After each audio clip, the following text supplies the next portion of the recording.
Hey everybody, welcome back to First Person Chef.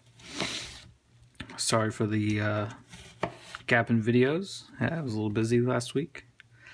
So you'll see I'm chopping up some white onions. And what I'm going to be making today is black bean soup with made with onions, green bell peppers, garlic, and some cumin.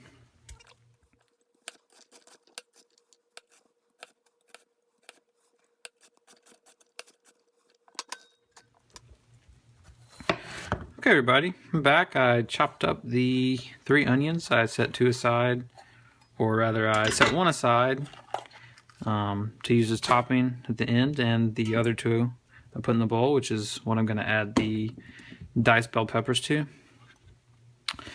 And when you have bell peppers, you want to get these big ribs out of the center, so you're just left with almost entirely just the outside section.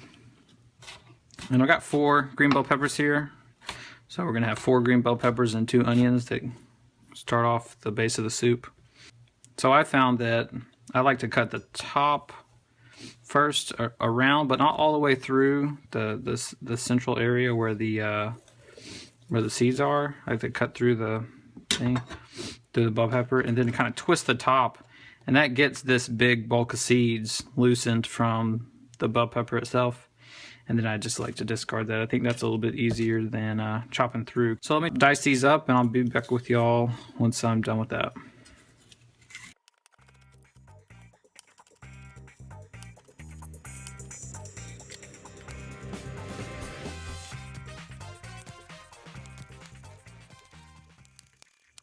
Okay, so I've chopped up 2 white onions and 4 green bell peppers. We're going to start sauteing these and get to chopping some other things like a poblano pepper and some chipotle peppers. So I've got about a 5-quart like a saucepan. I'm actually going to forget what they're called. So we're just going to add in a couple tablespoons of olive oil and get these white onions and green bell peppers sauteing in here. Or actually they're gonna sweat really, so you don't have to start them off as hot as you would if you're sauteing, because we don't want them to brown up anyway. A bit of salt and some pepper, of course. Give them a stir, and they're just gonna sit here for a while while we're doing some other things, and I'll come and check on them periodically. I've got it on about 7 out of 10 heat, since I've got so much in here, so I'm probably not going to burn. Actually, I may turn it up to 8 for a minute. And then if it starts to brown up, I'll turn it down. Alright everybody, so checking in on this. It's just been sweating for a few minutes. I got some other things together that I'll talk about in a minute. And I want to check on this. It looks like it's doing fine, so I'm going to leave it where it is on 8 for a little while. So I'm sorry I didn't do this on camera. I'd cut this up a few days ago when I made some salsa. This was a poblano pepper. The actual recipe I'm referencing for this soup calls for 2 jalapeno peppers, but I prefer the poblano. I don't like a ton of heat in dishes. I like some, but not a lot. So we're just getting with the poblano peppers, or with any pepper, if you want to reduce the heat some, you take out the seeds. See, there's no seeds left in here. Just like the bell pepper, you want to take out all the seeds, and that's actually where most of the heat is. So if you're looking for a little bit of the heat and all the flavor associated with the pepper, this is a good way to go. So I'm just finely dicing these. This is 1 poblano. They're bigger than jalapeno, so I usually do 1 poblano per 2 jalapenos when it's called for. So I'm going to chop up this real quick. I'm almost done.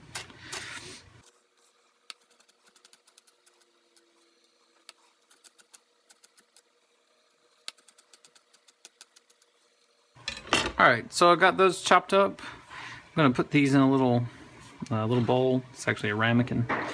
And to these poblanos, I'm gonna add some garlic, and I cheat a little bit here.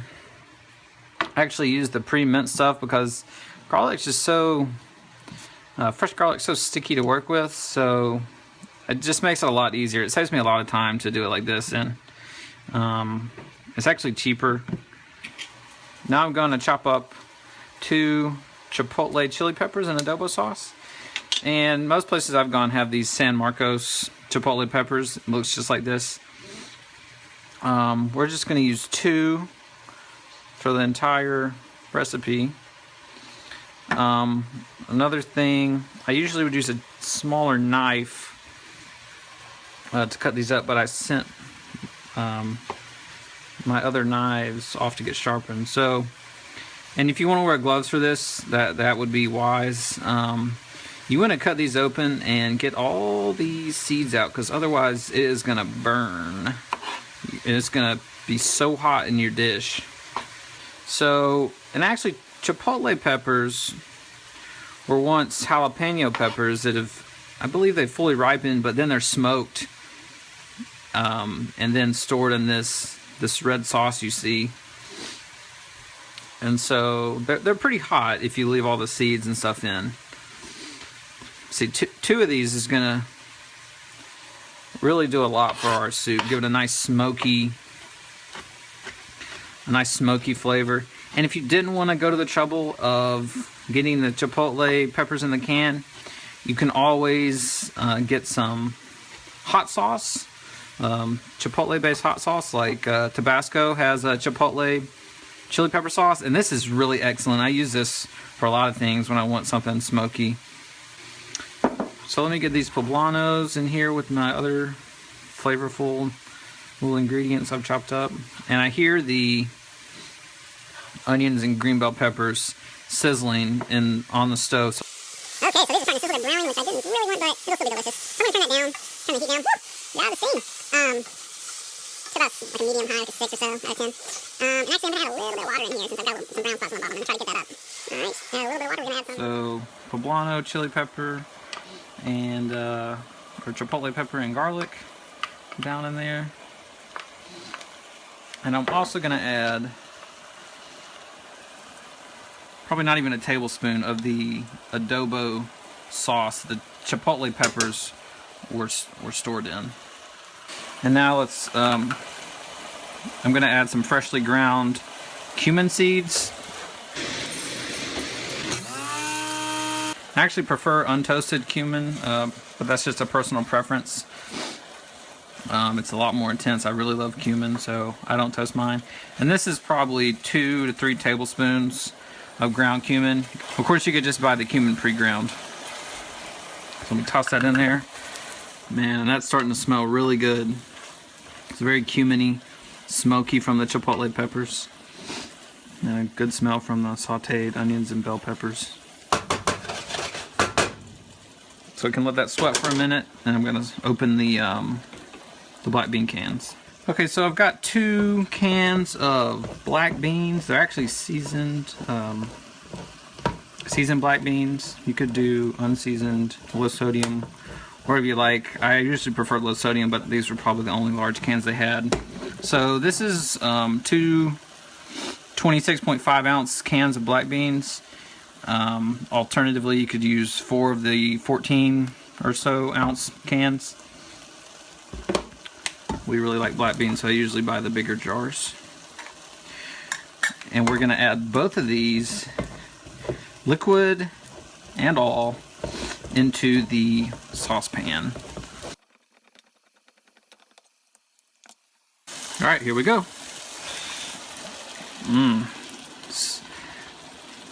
Get those black beans in there. Get the other can as well. So I got the black beans added. You might be thinking, man, that really doesn't look like soup, and you'd be right. So what we're going to do is add about 4 cups of chicken broth, or vegetable broth, or ham broth.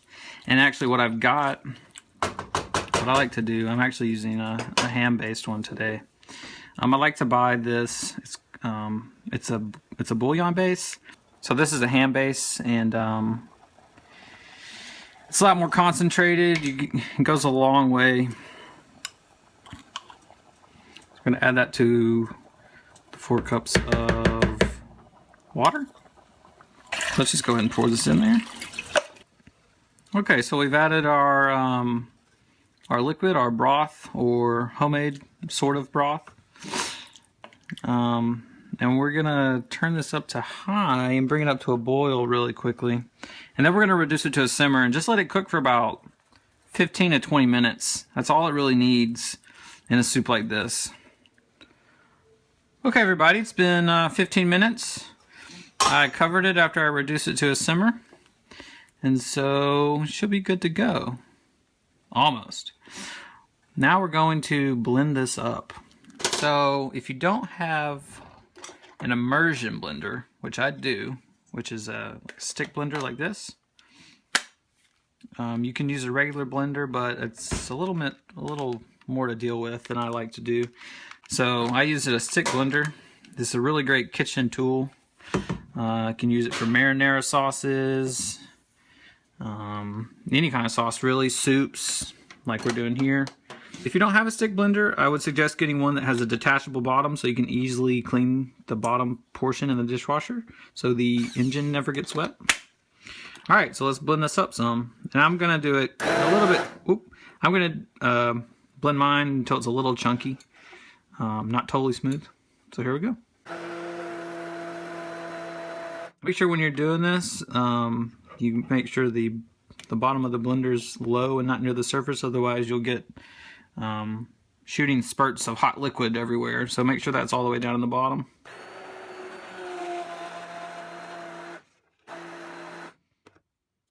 And actually, I think I am going to do this totally smooth.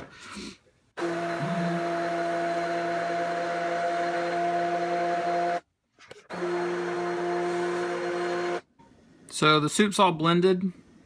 And honestly, it's a little thinner than I would like it, and this is easily solved by just letting it cook down some more. But today I'm in a little bit of a hurry, so I'm going to use a little trick that I've seen used for chili recipes.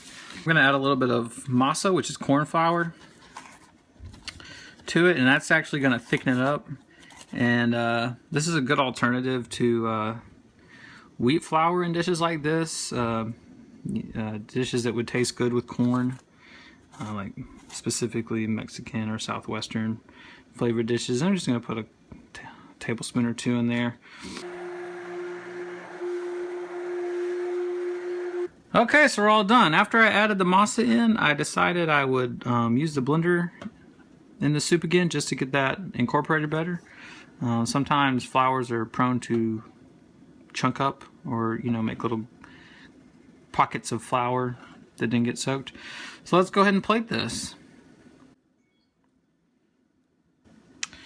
And I've got some toppings to go along with it. I mentioned a few of them during the video. So we've got some cheddar cheese if you want it, and actually feta or a cotija cheese, Mexican style crumbling cheese would be really good here too. The white onion I chopped up earlier, some sour cream, and for a little green, some cilantro. So thanks for watching First Person Chef. I'll see you next time.